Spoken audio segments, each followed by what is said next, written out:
You've been lied to. If you care to see the plain and simple truth of our near future, listen carefully. To truly change things. Not Barack Obama change, actual change. To truly change things. This is history as big as history can be made. We're all artists, but as soon as they get into the school system, bang, it's gone. Secret societies were set up to preserve human knowledge. As we understand this consciousness and how it changes what we do. This is the year our eyes open to the master orchestrator of all large-scale events. So in these stressful times, art is what brings about change, nothing else. The greatest war this planet will have ever seen is not far away.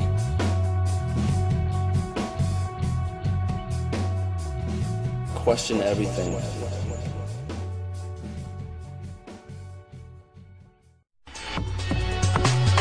Peterborough FM, one station, many communities.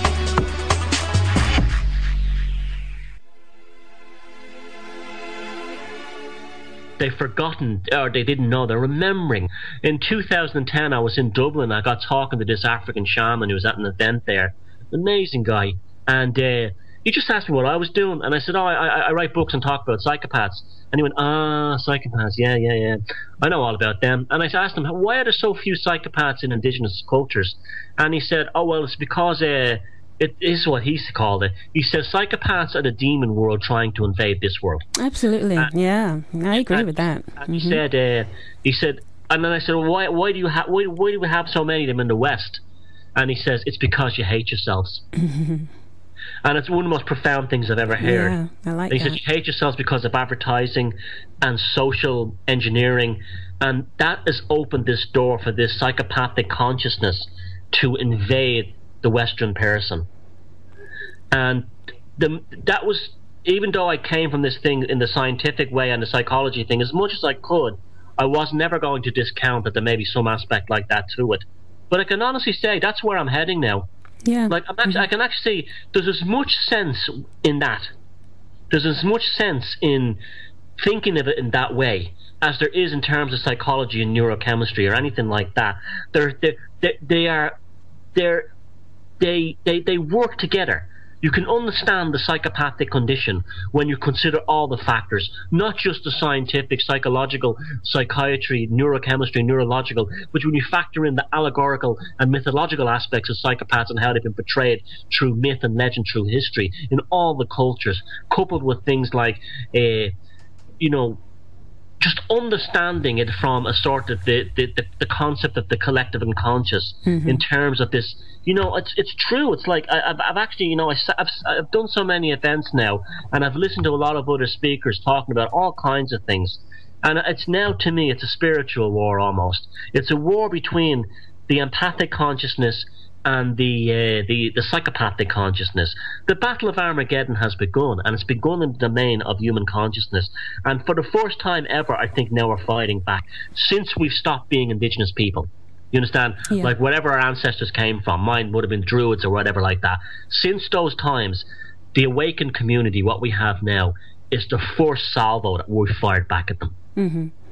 And I just love everything that you're saying, and I'm a believer in what that shaman said as well. And I can very much see it. There's a shadow element that exists within the world that we live in. There's what you can see and there's what you can't see, and depending on how you're wired is how this shadowy influence can come into you or can be penetrated into our consciousness and the way that the world is governed.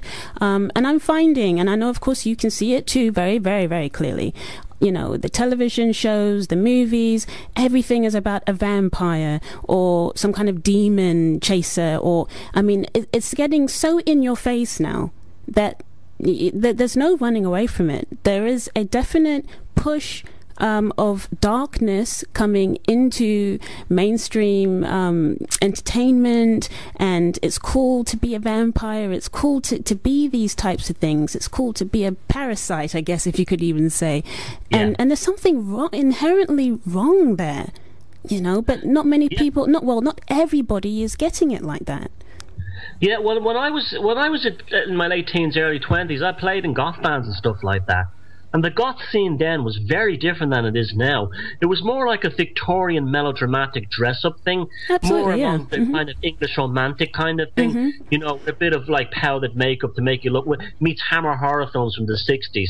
So it was very, very innocent, very innocent. Yeah.